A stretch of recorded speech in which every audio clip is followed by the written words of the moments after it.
Graça e paz, queridos irmãos, queridas irmãs, sejam muito bem-vindos, sejam muito bem-vindas a mais uma aula no canal Conectados com a EBD, o seu canal de estudos bíblico-teológicos. Por graça divina, pela misericórdia do Pai, hoje nós iremos dar continuidade à lição Os Princípios Divinos em Tempos de Crise, a reconstrução de Jerusalém e o avivamento espiritual como exemplos para os nossos dias, estudando especificamente a lição de número 10, cujo título é Reprovai se os Espíritos são de Deus. Lição de número 10 para o dia 6/9 do ano em curso do ano de 2020. Provai se os Espíritos são de Deus. Mas antes de iniciarmos propriamente esta aula, eu quero te pedir, gostou? Já deixa o seu joinha, deixa o seu like, faça seus comentários e compartilhe esta aula com outras pessoas. Se ainda não se inscreveu no canal, inscreva-se no canal e ative o sininho para receber as notificações de tudo que postarmos aqui. Sem mais delongas, vamos para o que interessa, vamos iniciar a nossa aula.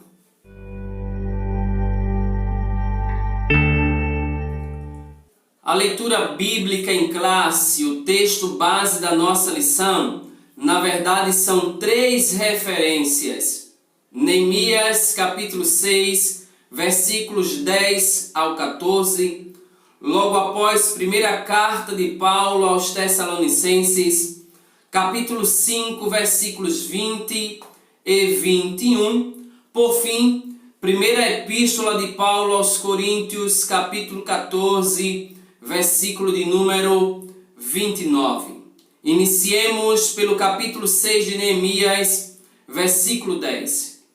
E entrando eu em casa de Semaías, filho de Delaías, o filho de Metabel, que estava encerrado, disse ele: vamos juntamente à casa de Deus, ao meio do templo, e fechemos as portas do templo, porque virão matar-te, sim, de noite virão matar-te. Porém eu disse: um homem como eu fugiria? E quem há como eu que entre no templo e viva? De maneira nenhuma entrarei. E conheci que, eis que não era Deus quem o enviara, mas essa profecia falou contra mim, porquanto Tobias e Sambalate o subornaram. Logo após, versículo 13 do capítulo 6 de Neemias. Para isso o subornaram, para me atemorizar, e para que eu assim fizesse e pecasse, para que tivesse alguma causa, a fim de me infamarem, e assim me vituperarem. Lembra-te, meu Deus, de Tobias e de Sambalate, conforme estas suas obras, e também da profetisa Noadias e dos mais profetas que procuraram atemorizar-me. 1 aos Tessalonicenses capítulo 5, versículos 20 e 21.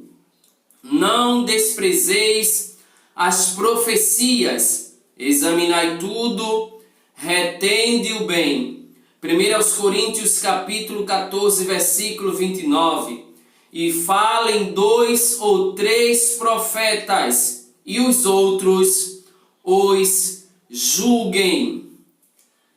Queridos irmãos, queridas irmãs, na lição passada estudamos as diferentes formas e estratégias de ataque que o inimigo da obra de Deus usa para lutar contra os servos de Deus, a fim de fazê-los desistir da grande obra. Contudo, na aula de hoje, vamos estudar especificamente como o inimigo ataca a igreja de Deus, a obra de Deus, por meio dos falsos profetas. Logo, implica em dizer que se o inimigo usará falsos profetas, nós precisamos aguçar a nossa atenção, nós precisamos aguçar os nossos ouvidos à voz de Deus para discernirmos se tais profetas e o que eles falam na igreja, para não sermos enganados. Logo, nós precisamos estar super atentos, e através desta lição nós veremos como ele ataca,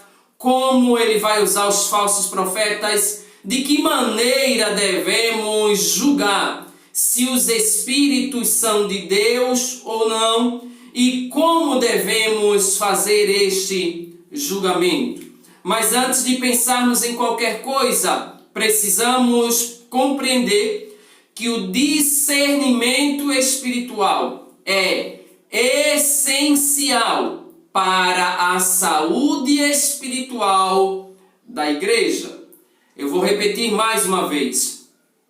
O discernimento espiritual é essencial para a saúde espiritual da igreja.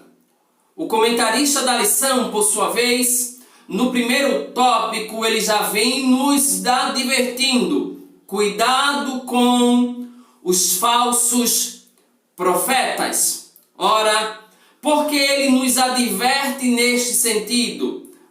A princípio, nós precisamos compreender o que é que a lição tem para nós. Este cuidado com os falsos profetas, ele estava falando para nós, a lição fala para nós, a partir da experiência vivenciada por Neemias e por todos os judeus na época. Aqui, ele já vai destacar que os samaritanos, que usaram de várias estratagemas, que usaram de várias estratégias, de várias formas, vários estratagemas para atacarem os filhos de Deus, fazê-los parar da obra em que estavam envolvidos. Os samaritanos, eles vão mudar de estratégia, uma vez que tudo que eles fizeram no passado, até então, não deu certo. Eles precisam mudar de estratégia para alcançarem seus objetivos. Eles então passam a observar a vida dos judeus. E o que é que eles vão fazer? Eles vão observar que os judeus davam muito valor à palavra dos profetas.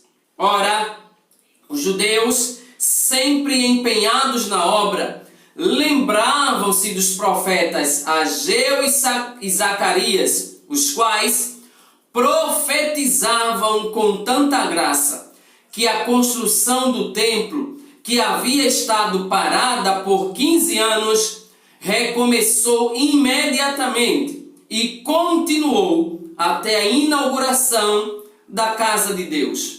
Por ocasião da construção do muro, a comunicação entre judeus e samaritanos estava interrompida. Os judeus recusavam-se terminantemente a receberem qualquer tipo de cooperação por parte dos samaritanos e também não aceitavam sequer a visita deles, pois os judeus não queriam parar a construção em que estavam envolvidos. Em vista das constantes recusas das suas ofertas de amizade, os samaritanos, portanto, procuraram influenciar os judeus por meio de profecias. Eles compreenderam. Eles estão muito apegados às profecias dos profetas. Então, vamos mudar de estratégia. e vamos nos fazer valer de profecias para influenciá-los e fazê-los parar. Tobias e Sanbalate conseguiram até mesmo subornar alguns profetas, entre eles a profetisa Noadias, que tinha como principal objetivo intimidar Neemias, atemorizar, abalar a fé e o ânimo de Neemias, dizendo que ele estava em perigo de morte e deveria fugir para dentro do templo com a finalidade de salvar a sua própria vida, conforme o texto base da lição, capítulo 6, versículos 10 ao 14. O exemplo deixado por Balaão prova-nos que qualquer profeta que aceita suborno ou recebe dinheiro para profetizar, ele não é nada mais, nada menos que um falso profeta. Devemos, portanto, ter cuidado. Eu vou repetir. Devemos, portanto, ter cuidado, a fim de que os falsos profetas não encontrem guarida em nossas igrejas. Todavia, quando nós falamos devemos ter cuidado, na verdade nós devemos redobrar o cuidado, uma vez que os falsos profetas muitas vezes recebem mais apoio, são mais aplaudidos, são mais abraçados do que os verdadeiros profetas, instrumentos de Deus. Mas a Igreja de Cristo precisa ter cuidado para não darem guarida aos falsos profetas. Além do mais, nós vamos observar que Neemias tinha o dever de examinar a profecia recebida. Neemias não era um servo desavisado. Neemias era um obreiro, era um servo de Deus, era um homem que tinha compromisso com Deus, com a sua obra e com a sua palavra. E ele o fazia muito bem. Logo, quando ele recebe aquela profecia, ele estranhou a ordem para fugir. E ele vai perguntar: um homem como eu fugiria? Além disso, ele observou que não tinha o direito de entrar no templo, uma vez que não era sacerdote. Portanto, compreendeu facilmente que tudo não passava de um ardil de Tobias e Sanbalate para atemorizá-lo e seduzi-lo a pecar. Assim, concluído o exame da profecia, Neemias pôde dizer: conheci que não era de Deus. Daqui a pouco, mais à frente, nós vamos compreender de que maneira Neemias compreendeu, por qual razão ele compreendeu que esta profecia não era de Deus. Mas só para adiantar, Neemias tinha conhecimento das ordenanças e das orientações divinas. Sintetizando o primeiro tópico, nós afirmamos que a palavra dos profetas era valorizada em Judá. Nesse sentido, Neemias tinha o dever de examinar a profecia recebida. Já no segundo tópico da lição, nós vamos perceber, compreender, observar que a própria Bíblia vai revelar a existência de falsos profetas. Quando a Bíblia nos revela a existência de falsos profetas, nós vamos perceber a existência destes tanto no Antigo quanto no Novo Testamentos. No Antigo Testamento, O primeiro episódio está registrado no primeiro livro dos Reis, capítulo de número 13. Um homem fervoroso de Deus, procedente de Judá, profetizou com muita coragem, advertindo o ímpio rei de Israel, que estava junto do altar queimando incenso. Ele chama o rei e diz: altar, altar, assim diz o Senhor, eis que um filho nascerá à casa de Davi, cujo nome será Josias, o qual sacrificará sobre ti os sacerdotes dos altos que queimam sobre ti incenso, e ossos de homem se queimarão sobre ti. E deu além disso um sinal de que a palavra era do Senhor. Eis que o altar se fenderá e a cinza se derramará. Esta foi a palavra do profeta de Deus. Ouvindo o rei tal palavra, estendeu a sua mão sobre o altar, ordenando que prendessem o homem de Deus. Afinal de contas, ele pensou: eu sou rei, mas ele estava esquecido que acima dele havia o rei dos reis, o Deus todo-poderoso que manda em tudo e manda em todos.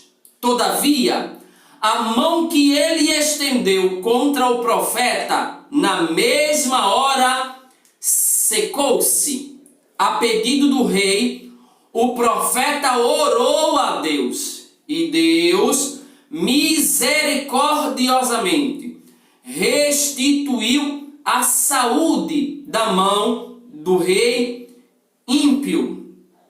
A ordem de Deus depois para o profeta foi que não comesse pão, nem bebesse água naquele lugar, e também que ele não deveria voltar pelo mesmo caminho. 1 Reis, capítulo 13, versículo 9. Havia, porém, naquele lugar um velho profeta, ou um profeta velho, cujo filho contou-lhe o que havia acontecido em Judá com aquele profeta. O velho profeta, então, foi ao encontro do homem de Deus e convidou a fazer o que? Comer pão. Ante a recusa do homem de Deus, que disse: eu não posso, Deus me disse que não devo comer pão, também me falou que não devo beber água, eu não posso. Mas o profeta velho, ele continua insistindo e vai utilizar como argumento que um anjo lhe havia falado, ordenando que convidasse o profeta de Judá a voltar para comer pão em sua casa. Aqui, neste caso, o homem de Deus não discerniu a mentira e aceitou o convite do velho profeta. E sucedeu que, enquanto ele estava comendo pão, Deus toma o velho profeta em profecia para advertir-lhe e disse: visto que foste rebelde à boca do Senhor. Com outras palavras, Deus estava dizendo: eu não disse para você que não comesse pão, nem bebesse água, nem voltasse pelo mesmo caminho? Antes voltaste e comeste pão. Por esta razão, por causa disso, por falta de discernimento, o teu cadáver não entrará no sepulcro de teus pais. Depois de ter comido o pão, ele voltou e no caminho um leão o matou, deixando-o prostrado na estrada. Sabe por quê? Porque ele não discerniu se aquela profecia ela vinha de Deus. Se aquele espírito que estava na vida do profeta velho era de Deus. Além disso, ainda no Antigo Testamento, já nos dias de Jeremias, também havia falsos profetas, os quais, com suas profecias, olha aqui que perigo. Na verdade, os falsos profetas, em determinadas situações, o número de falsos profetas é até maior do que os verdadeiros, do que os autênticos, do que os profetas de Deus. Os falsos profetas, enquanto Jeremias anunciava a palavra com verdade, os falsos profetas combatiam a palavra que Deus havia enviado a Israel através do profeta Jeremias, conforme nós verificamos no livro do profeta Jeremias, capítulo 29, versículos 21, 22 e 23. Nós vamos observar também a atuação de falsos profetas. Quando o rei Josafá, rei de Judá, visitou o rei Acabe, rei de Israel, que por sua vez, Acabe, tinha um grande número de profetas que profetizavam segundo a vontade de Acabe. Olha que coisa interessante. Os profetas falsos, eles profetizam segundo a vontade dos homens. O compromisso deles é agradar o coração e a vontade dos homens, diferentemente dos profetas de Deus. Então, o rei Josafá perguntou: não há aqui ainda algum profeta do Senhor? E o rei Acabe respondeu que havia o profeta Micaías. Quando Acabe fala isso, imediatamente alguém sai para buscar o profeta Micaías. Só que eles vão falar para Micaías alguma coisa muito interessante. Olha, vês aqui, Micaías, que as palavras dos profetas a uma voz, todos falam a mesma coisa, porque eram profetas que comiam à mesa de Acabe. Eles falam a uma voz, predizem coisas boas para o rei.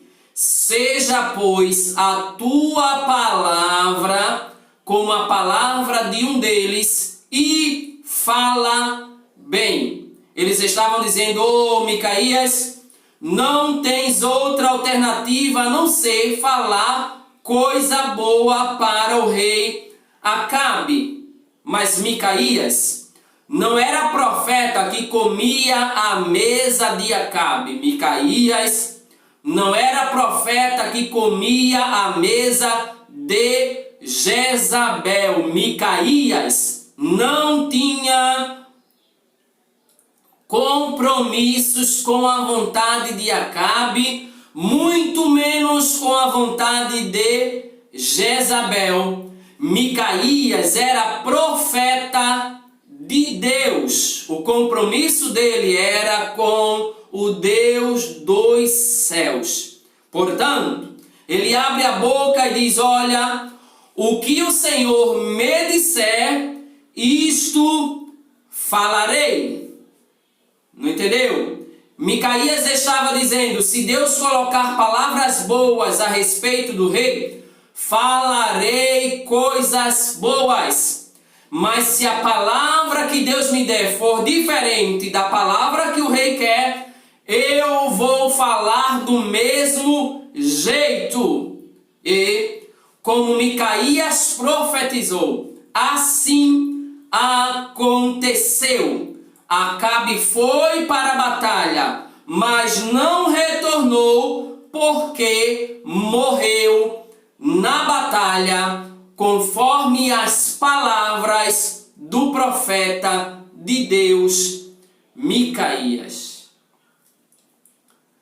Ainda no Antigo Testamento, ainda nos dias de Jeremias, falsos profetas, eles têm tanto apoio que conseguiram influenciar até mesmo alguns dos sacerdotes e, consequentemente, chegaram a enganar o povo por meio dos sacerdotes. Dessa maneira, o povo desviava-se dos caminhos de Deus. Olha o perigo de darmos ouvidos aos falsos profetas.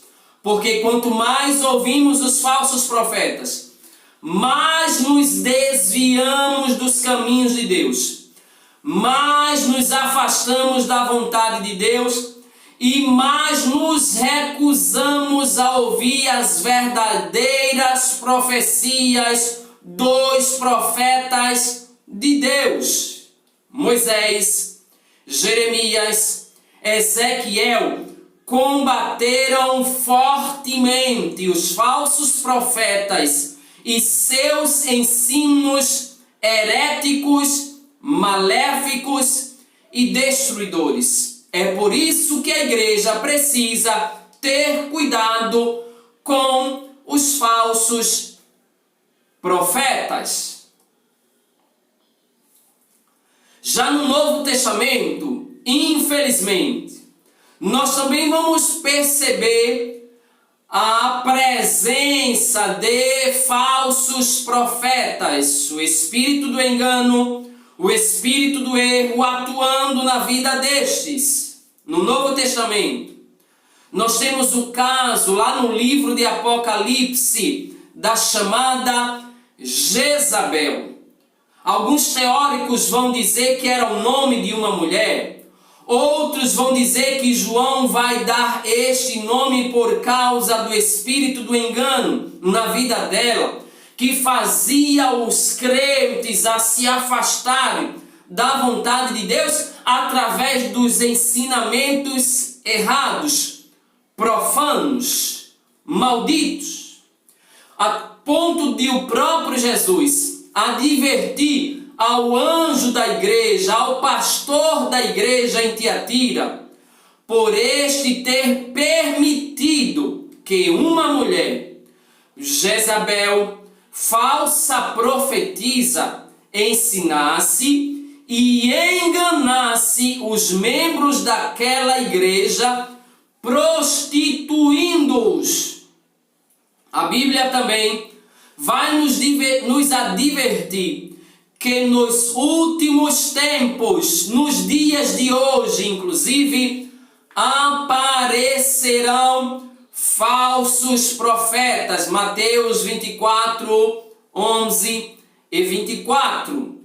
Pois o espírito do anticristo estará operando grandemente. Primeira Epístola de João, capítulo 2, versículo 18, capítulo 4, versículos 2 e 3. E fará esses falsos profetas operarem sinais e prodígios de mentira, com todo engano e injustiça. Mas percebamos que mesmo estes falsos profetas, operando grandemente, sinais e prodígios de mentira, com engano e injustiça, nós ainda temos como discernir que não são de Deus tais falsos profetas. E nós veremos como discernir se os espíritos são ou não são de Deus. Aí aqui nós sintetizamos o segundo tópico dizendo que tanto no Antigo quanto no Novo Testamentos a Bíblia revela a existência de falsos profetas. Por essa razão é preciso discernimento espiritual para não cair no erro no engano. Já no terceiro tópico da lição, o comentarista simplesmente ele vai nos dizer que nós devemos julgar as profecias. Como assim? É simples. Tudo que alguém fala é de Deus. Tudo que alguém está falando vem de Deus. Esse alguém que está falando é de Deus. Como devemos julgar as profecias? Por que devemos julgar a profecia ou as profecias? Em primeiro lugar, Deus quer que a sua igreja seja revestida com os dons espirituais, com os dons do Espírito Santo. Aliás, a igreja em Corinto deve ser no quesito dons espirituais. Preste atenção. A igreja em Corinto, a igreja de Corinto deve ser em matéria, em quesito, em questão de dons espirituais, exemplo para todos nós. Paulo dirigiu-se a esta igreja dizendo que nenhum dom lhe faltava. 1 Coríntios capítulo 1, versículo 7. O conselho bíblico para todos os cristãos é seguir o amor. Observação. Seguir. A palavra seguir é um verbo que está no modo imperativo. É uma ordem para a nossa vida. Ele diz: seguir o amor e procurai com zelo os dons espirituais, mas principalmente o de profetizar. A título de contexto, no ponto de vista de Paulo, inspirado na verdade por Deus, ele vai trazer ao coração dos cristãos daquela época que eles deveriam pedir a Deus principalmente o dom de profetizar. A igreja precisa de dons espirituais.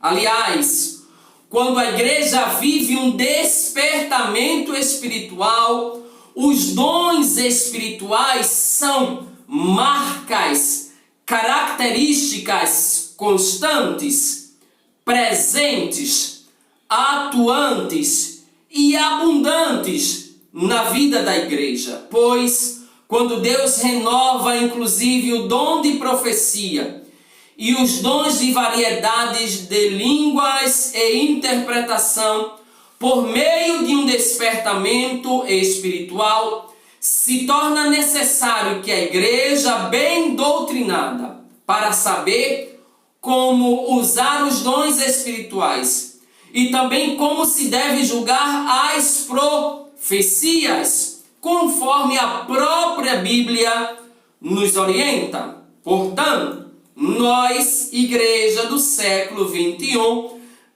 precisamos pedir urgentemente a Deus dom de discernimento de espíritos, sobretudo na nossa época, em que estamos vendo tantas coisas absurdas e, por incrível que pareça, ainda há uma meia dúzia de crentes desavisados, que são levados por toda sorte de vento de doutrina, pela seguinte razão: não tenha preocupação em estudar as sagradas letras, as sagradas escrituras, para conhecerem Deus, para conhecerem sua palavra e para terem conhecimento dos dons espirituais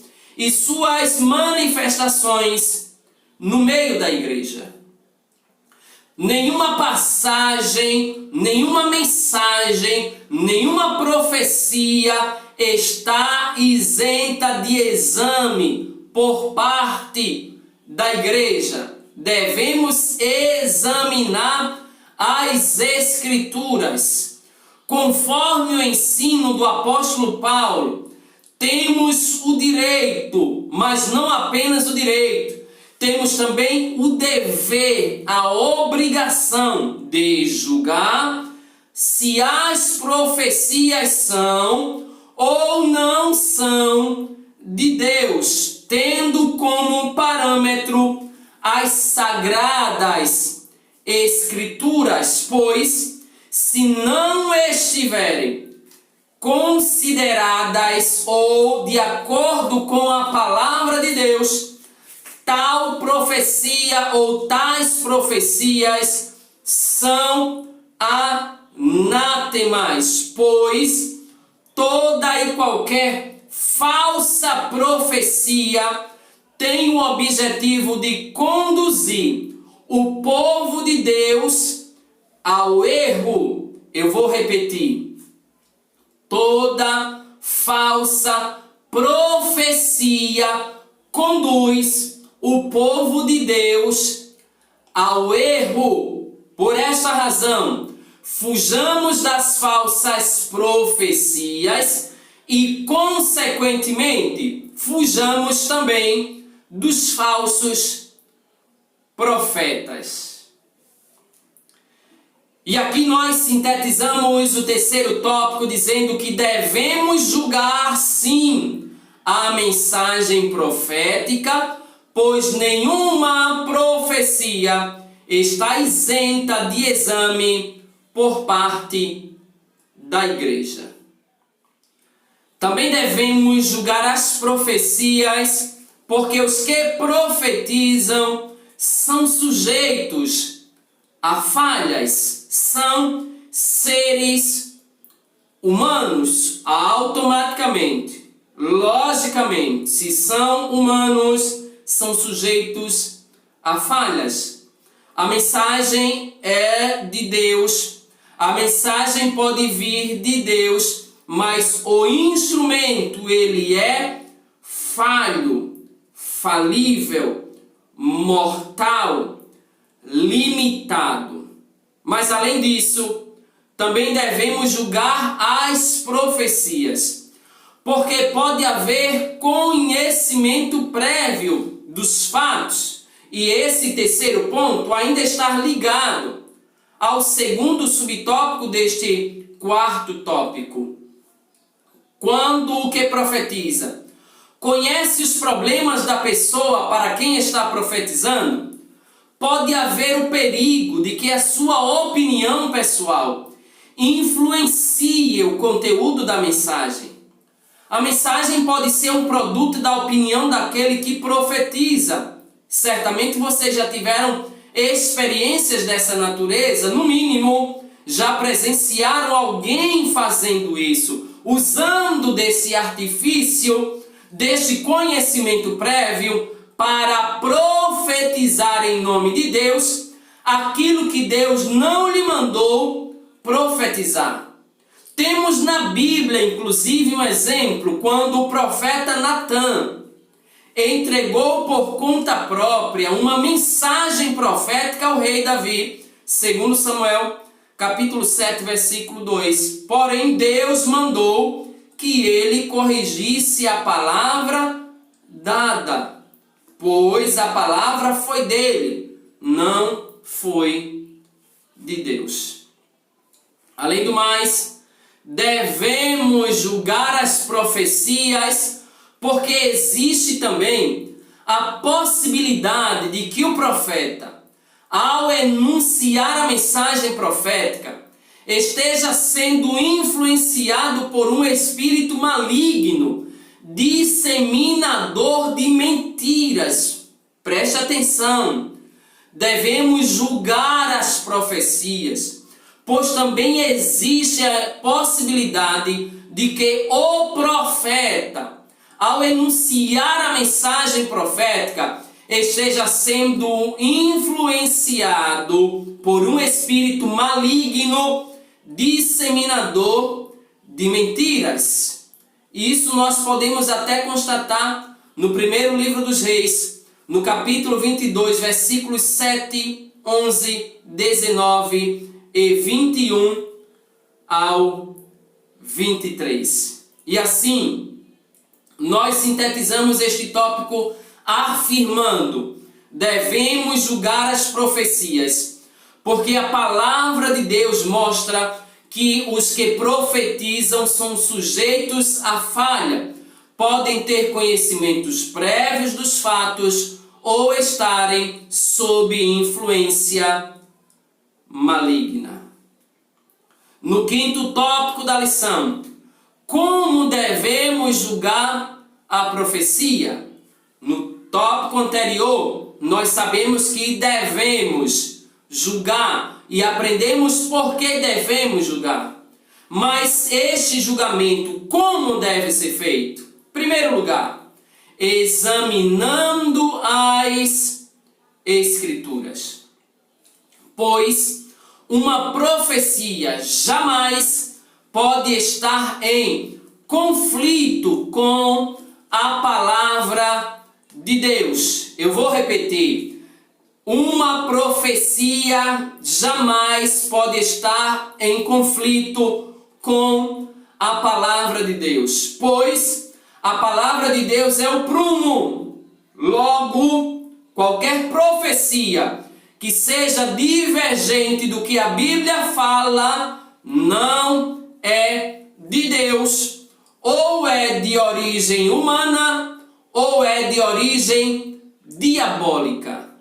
A palavra de Deus, ela é perfeita, inerrante. Deus, ele é perfeito, inerrante. Ele jamais vai usar alguém para falar alguma coisa que entre em contradição com a sua santa palavra. Tá ok? Portanto, uma mensagem que estiver em desacordo com a palavra de Deus, seja ela transmitida por quem for, até por um anjo do céu, está reprovada e deve ser rejeitada, pois é anátema. E aqui eu destaco, esta mensagem tanto pode ser no quesito profecia ou no quesito pregação. Se entra em contradição com a Bíblia Sagrada, deve ser rejeitada. Além de examinar as Escrituras para julgar as profecias, devemos também fazer isso através do dom de discernimento de espíritos. Por isso que eu disse anteriormente, hoje mais do que nunca, a igreja precisa pedir a Deus o dom de discernimento de espíritos. Pois a Bíblia diz que o que é espiritual discerne bem tudo. Mas não apenas isso, nós precisamos pedir a Deus o dom de discernimento de espíritos, especificamente. Devemos fazer isso de forma incansável, até receber de Deus os seus dons. Quando uma profecia é inspirada por Deus, aquele que tem discernimento logo reconhece: esta é de Deus. Pois todos aqueles que andam na luz, como ele na luz está, conhecem e praticam a sua palavra. E João vai dizer: e têm comunhão uns com os outros. Desse modo, o espírito de mentira não os engana com suas falsas profecias. Além do mais, o crente que é ovelha do Senhor conhece a doce voz do seu pastor, e a noiva conhece a voz do seu amado. A profecia se conhece pelo seu sabor. Jó, capítulo 6, versículos 6 e 7, capítulo 12, versículo de número 11. Olha o que o comentarista destaca. Também o sotaque de quem fala faz com que o filho da terra conheça quando o estrangeiro fala. Sibolete e Shibolete. É um caso típico de Juízes 12, 6. Finalmente, os que são perfeitos têm em razão de costume os sentidos exercitados para discernir tanto o bem quanto o mal. Sintetizando este tópico, nós afirmamos que podemos julgar a profecia por meio das escrituras sagradas e do dom de discernimento de espíritos. E assim chegamos à conclusão desta lição, afirmando que quando as profecias são provadas, o conceito e a consideração dos dons espirituais são conservados. Deste modo, a sã doutrina é preservada de qualquer influência e erros humanos, e o Espírito Santo, por sua vez, tem liberdade de usar os seus servos conforme a sua soberana vontade. Quando provamos as profecias, estamos em condições de corrigir e doutrinar a pessoa que usou erradamente o dom de profecias. Assim, ele dará lugar ao Espírito Santo e irá usar o dom profético de modo correto. Quando provamos as profecias, recebemos as bênçãos de Deus por meio delas que Ele quer nos dar. Ficamos com o bom e rejeitamos o que não veio de Deus. 1 Tessalonicenses, capítulo 5, versículo 21. E assim nós concluímos esta lição, agradecendo a Deus por esta oportunidade. Por hoje é só.